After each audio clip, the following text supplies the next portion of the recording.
Welcome to Goldster's Huddle, where we talk all things best practice. And today, our guest is someone I'm very, very excited to interview, Jen Allen Knuth. And we have the queen herself from Lavender. Thanks for coming, Jen.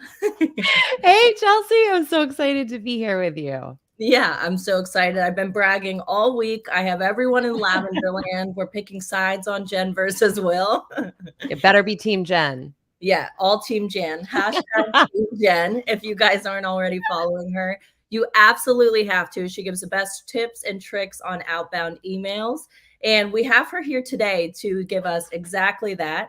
Talk about, AI, tech, humanity, when to use each. And what we're going to do in the background is build a little Goalster goal so that you can take these tips, make them immediately actionable, and start using them from today on. How's that sound? Sounds good to me. Perfect. Okay, so Jen, I have stolen something from you and I'm going to fire drill you a little bit. If someone had to leave, right after these first few minutes, what are 2 or 3 sentences you could give them on how to incorporate tech, AI, humanity for the best outbound email? I'll give you one sentence. Maybe it's two, depends on how long you like your sentences. Human in the driver's seat, AI in the passenger seat. Okay. Hey, that's huge. And let's just jump right in then. So when we say human in the driver's seat, what does that mean to you? So I think there's this tendency that we have in sales, and it's been around forever, where when we see something flashy, where we're like, hey, this is going to make something so much easier, we run to it. I refer to it as kind of the easy button mentality in sales. It's the same thing that happened when sales engagement platforms came out. It was like, oh, now instead of sending 5 emails a day, I can send 500. When ChatGPT came out, I think a lot of us were like, hey, now I don't have to write emails. That job sucks. I can just have ChatGPT do it. And I think where we fall down, and I think what we're seeing a lot right now, is if something is massively, massively easy in sales, more often than not, the quality of it is way, way below where it should be. And I think we see that a lot as it relates to cold emails. Classic example, you go to ChatGPT, you ask it to write an email, and what's the first thing it puts in the email that it sends you? I hope you're well. Right. And anybody who's been in sales for longer than 5 minutes knows we don't put that in our emails anymore. And so I think that's the thing we have to break. We have to break this idea that this job will suddenly become super easy because now a robot can do it. There is an absolute role to play to making it easier, but we still have to sit in the driver's seat and let AI be the assistant. Yeah, no, that makes a ton of sense. I feel like that is something I did, especially too, is when it came out, I was like, oh my goodness, now I'm going to go and load all of this information. Tell me how to write the perfect email. And it came out with 300 emojis. The paragraphs are 18 lines long. And yeah, no one's reading the emails, right? So I would love to, break it down even further and go subject, body, signature, because you guys have a lot of great information on this. And let's start with or I want to say the easy part, but is it easy? The subject line. So what are some like best practices, or I guess even before I get here, what's some things I can do to prepare myself to write a really great subject line, body, or a signature? Yep. And let me preface this just by saying, like, if there's something that is rampant on the internet, it is opinions about cold email. Everything I'm going to share with you today is based off our analysis of looking at over 100 million cold emails. So you're going to hear me talk a lot about data. This is not my opinion. In fact, many of the things that I did as a salesperson, I realized after coming to Lavender that I shouldn't be. So I just want to preface it with that. I think if we break it down, the single most important thing as you are preparing to write a cold email is so absolutely simple, but it's just, what is your reason for believing that this person on the other end of that email should get the damn email? Like, I think it's something we overlook. We look at, hey, who might buy our stuff? And then we reach out to them and we blast to them all the things about us that are great, hoping that we wow them. But more often than not, when I'm doing rewrites with seller SDRs, and I ask them, why is this person receiving this email? The answer I get is because they're on my list. And so I think having an actual reason for why them, why now, is the single most important piece of advice I can give you if you're writing cold emails today. Yeah. No, that's super helpful. And you just did, what was it? You took 100 emails that senders wrote and you rewrote them with them. Is that right? I'm a psychopath. I put a post up on LinkedIn and was like, send me your cold email. I'll score it in lavender and I'll give you some feedback. And my DMs went like, brrr, like straight up, because to me, that's a signal that sellers don't get a lot of great support and coaching on cold emails. So at the time, that day, I got 100 in about an hour. I've received probably another 100 since then. I just stopped counting. But it was interesting when you look at emails, that many emails in a row. If you think about it, very few SDRs see that many cold emails. They see their own, maybe they see a couple from their peers. And that's part of the problem, right? Because in my head, I might look at my own email and say, this is a great email. But then I look at 500 other emails. I'm like, shoot, everybody is saying that stuff. So it's in the broader context that I think a lot of us don't typically see when we're selling. Yeah.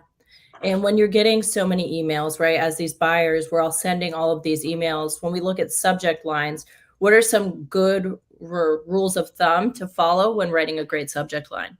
The best lessons come from looking at your personal inbox. Here's what I mean. 5, 6 years ago, it was like the move to put first name in the subject line, right? Because it's like, oh, you can't do that if it's a mass email. Now, because of automation, anybody can do it, and most people do it, right? So if anytime I see Jen in the subject line, it's triggering something we call the mental spam filter, which is like, this is an automated email. It might not be, but that's what I believe, and that's what most buyers believe. So first thing is, do not use first name in an email. Our data shows it absolutely hurts your reply rate. Second thing, when I was reviewing these emails, I saw one subject line, I think it was like 10 or 11 words. Like that, your subject line shouldn't be your damn email. Like 1 to 3 words is what our data shows works best. And the interesting thing, and this is something I did not do as a seller, and I massively regret it now, is your subject should be intentionally boring. And here's the example I use all the time. If I get an email from my boss and they are like, Jen, you're overdue on updating your CRM, they are not titling the email, Jen, 10 times your pipeline accuracy. They're writing, update your CRM, right? And that's how we need to mirror the language of our buyers. So make it so intentionally boring. If I was selling lavender, I might put reply rates as my subject line, right? Mhm. So I think we've got to unlearn this behavior of trying to be super clever in subjects. And then the third and final thing is, do not use numbers, do not use punctuation, and do not use emojis. All of those things are shown to negatively impact your open rate and reply rate. Wow. No, thank you so much. And I've definitely been someone who in the beginning would write, 6 different words. And after watching, Lavender Land, seeing a lot of the content you guys post, I think you even referred to it as internal camouflage. Is that right? That's Yeah. exactly right. Yeah. So no, that is extremely helpful. And I have to say, even using some of that stuff has helped our open rates, a ton. So Good. Yes. as always, yeah, thank you so much. Okay, so when we get past the subject line, we do the 1 to 2 sentences. We have our research. We know why we're reaching out. We know why we're reaching out now. How do we make the body make sense so that people are not going to open it and just get out immediately? Yes, I love this question. One of the other things I neglected a lot as a salesperson is that most of our readers are reading an email or scanning emails on their phone. And even if they're not, even if they're on their laptop, what they see before they decide to open the email is our subject line, but also our preview text. So your preview text is like your first 50 characters in an email. And I put this screenshot up of my own inbox like a month ago. And I showed that almost all of the emails in my email screen started with some form of, I hope you're well, I hope you're doing great, something like that. So essentially what we do is we give that reader a big red flashing sign. This is a sales email. I wish going back, I would have put a lot more thought into my first sentence than I did the rest of the email. So my guidance to sellers is always like, your first sentence is arguably the single most important real estate in that entire email. And so what that first sentence should contain is an observation about them. So if you're doing a one-to-one email, I'm a big fan of taking something that the CEO or the about and starting the email off with like, our CEO's name is Will Balance. Like, Will Balance shared that, because I immediately know just by looking at the first like preview text, this is an email for me. This is not an email anybody else has gotten. So that's going to make me more inclined to open it. But then the body of the email has to be relevant. So I see these like really forced personalization plays where like maybe they get the first line right, but then that has nothing to do with the body of the email. So the way I break it down is like first sentence is observation about the company or about the persona if you are sending a cadence. Second sentence is a hypothesis or a point of view on a potential problem. And if you notice my language here, it's not like certainty of a problem. We found that unsure tonality actually increases your likelihood of a reply by 26%. So it's words like, looks like this might be a problem. That's your second sentence, is that hypothesis. Third sentence is social proof, right? Like if I'm on target with the hypothesis, we've helped company A and B do X. And then last sentence is not when do you have 15 minutes or your damn calendar link. It is open to seeing more. Like the entire intention of the body of the email is just to provoke curiosity and to see, does this person have the problem that we solve for? Yeah. No, that makes a ton of sense. So when I'm writing these emails and I'm wanting everything to sound personalized, you mentioned that the CEO comments are something that resonates best because it's something that is personal to me, right? It can't be written to someone else. Do you have other examples of ways that I can make that first sentence stand out without making it seem like it was meant for someone else? Yeah. So if it like, and this isn't, there's some industries or some companies where they're like, I can't email everybody one on one. Like I'm a one on oneer. I've always been that way, but I do recognize not everybody can afford to selling in an SMB space. Probably doesn't make a ton of sense.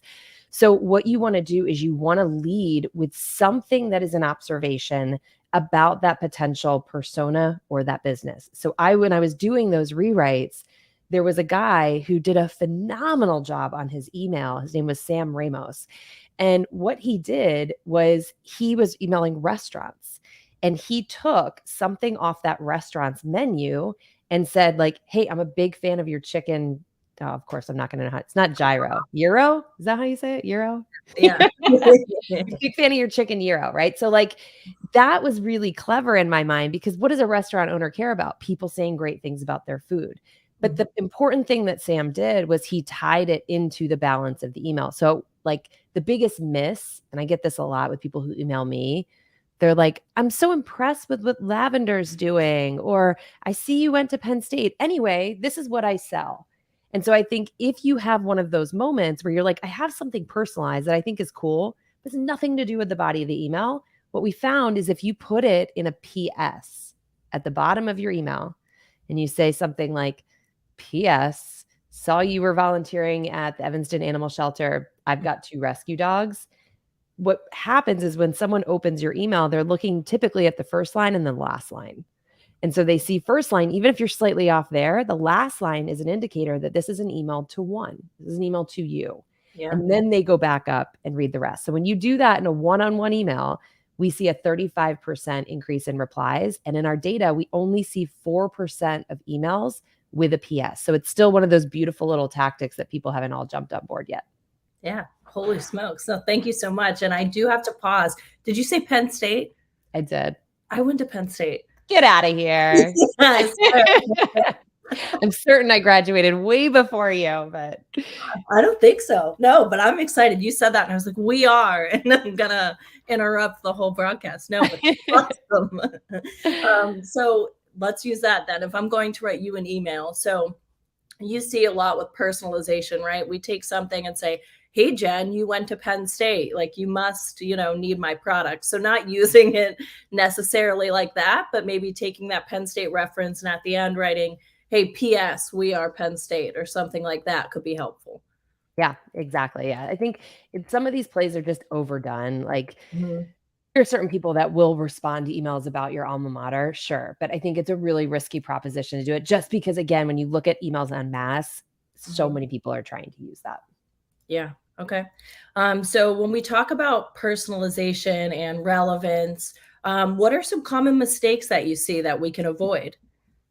Yeah, I think just the complete lack thereof. Like I cannot tell you how many times I get emails that just immediately show up. Oh, sorry. I don't know if it's my Wi-Fi that's cracking a little bit here. I think I have you back. Okay, sorry about that. So I was going to say it's the lack thereof, right? Like the vast majority of what I would characterize as bad cold outreach Mhm. is still absolutely the mode of look at me, look how great we are, look at all our results without ever identifying that there's a relevant problem. And so I call this skill observation hunting. It's not something I think we train SDRs and sellers on enough, which Mhm. is how do you find relevant observations that tie back to the problem your solution solves? So just because someone is a great fit, like for us, if an organization has 10,000 sales reps, yeah, that might be a great fit on paper because we Yeah. got a lot of like potential users. But Mhm. if they, for example, have a ton of inbound demand, they don't have to do a ton of outbound. Are they a great fit for us? Probably not. So I think we need to be really smart about teaching sellers and sellers ourselves. We need to get smart about understanding what actually makes someone a relevant fit for our business, because it shouldn't be hard to write a cold email if you have a relevant potential problem. Mhm. Okay.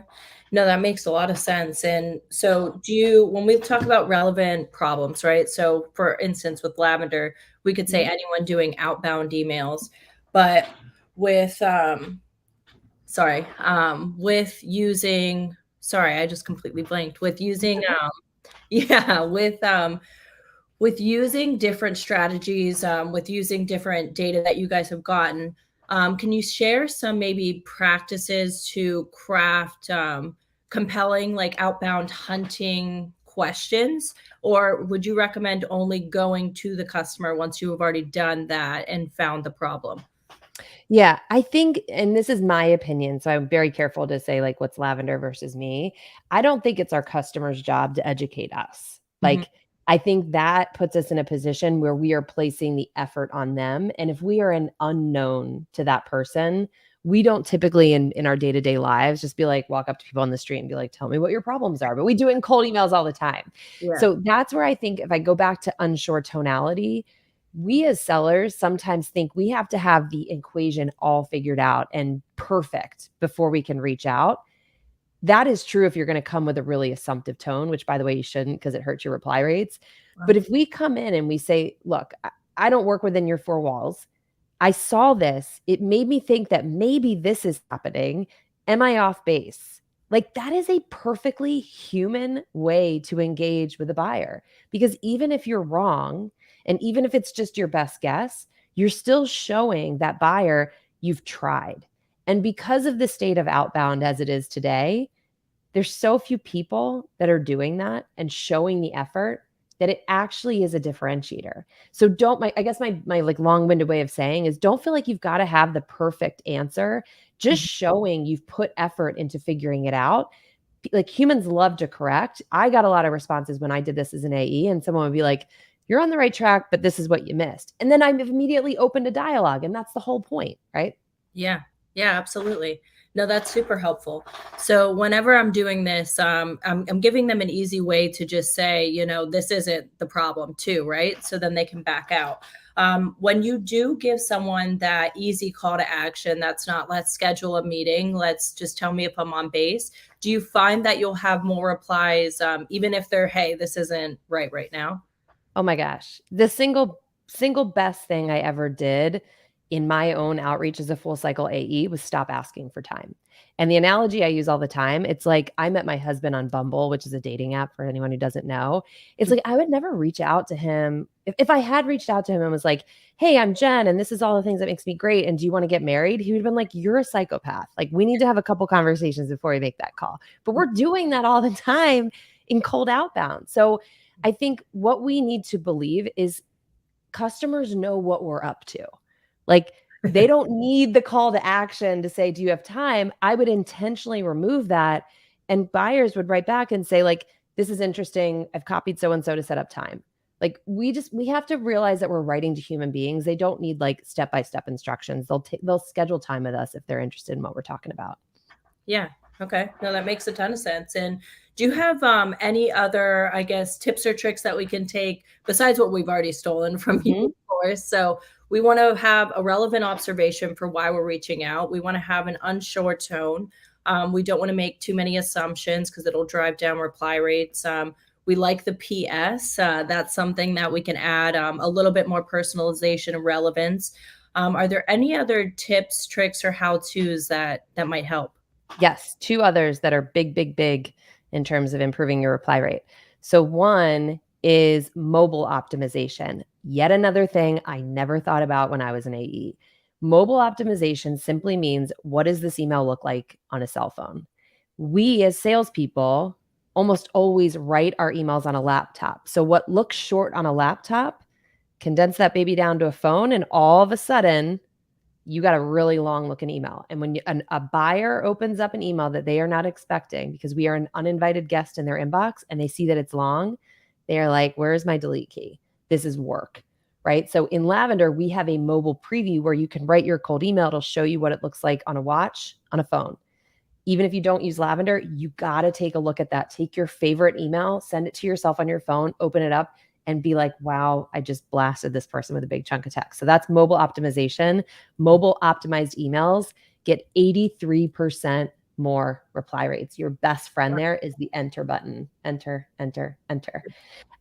Second thing is complexity. So this was another really hard one for me. We score in your email in Lavender what reading grade level you're writing at. I was averaging 11 and 12. And the reason I was averaging that is because I thought my cold email is the place I flex all my big fancy words, right? Like I'm going to blow them away with my vocabulary. All that does is make it harder for the reader to understand what we're saying. And so what we found is 3rd to 5th grade reading level. So like grab your 8-year-old kid and be like, could you read this? Do you understand what I'm saying? If you do that, you see a massive uplift in your reply rates. And so one of the tricks of the trade here to do that, because I had someone the other day was like, I've been using Lavender, I can't get it down. How do I do it? Look for 3, 4, 5 syllable words. Guarantee if you're writing at a high reading grade level, it's because you got a lot of those in there. So I was rewriting one the other day and they were like implementation, prioritization, but like all the big words, we cut those out. Like instead of visibility, say see. When you do that, it becomes far easier for that reader to read your email, and you can bring that score down. Okay, that makes a lot of sense. And to go back to the enter button, I saw something that you guys say it should be one thought per paragraph. Could you explain that a little better than I just did? Yeah. So I think of it like every paragraph earns you the right to read the next one. The Okay. best way that you can do that is to make your paragraph short and punchy. So like, if you use Grammarly, right? Lots of people use Grammarly. It's a great tool. The problem is Grammarly is just looking at your proper grammar. And so in sales, we often have to unlearn proper grammar to write great cold emails. So I was talking to a CRO the other day and he was like, help me understand. You guys recommend fragments. Why is that? And I was like, well, open up your outbox. Look at your last 5 emails internally. How many full complete sentences are you using in them? And he's like, none. I'm saying like short, punchy things. And so that's what we mean by like every sentence should be a thought. It does not have to be a complete sentence because that's not how our buyers typically write. And then that thought and then an enter earns you the right to the next line. But if you have a big chunky paragraph, there's just more risk that you're going to lose that reader within it. Okay. No, that makes a ton of sense. I think all of this does, and it's why I've been, such a firm believer in Lavender. Yeah, and you especially, Team Jen, so far. Yeah, if you guys if you guys haven't watched their content, it's incredible. They go over this more in depth, and I know you've been a huge help to our team. So while we've been doing this in the background, I do believe we went and built a Goalster goal that'll have just different best practices and a lot of the steps that we talked about today to make outbound email just a little bit easier for everyone. But thank you so much for joining today, Jen. I Yeah. really appreciate it. If you guys are already in the Goalster community, we'll go ahead and send the goal out. And if you're not following Jen, make sure to go and follow Jen. Thanks so much. Thank you so much. See ya.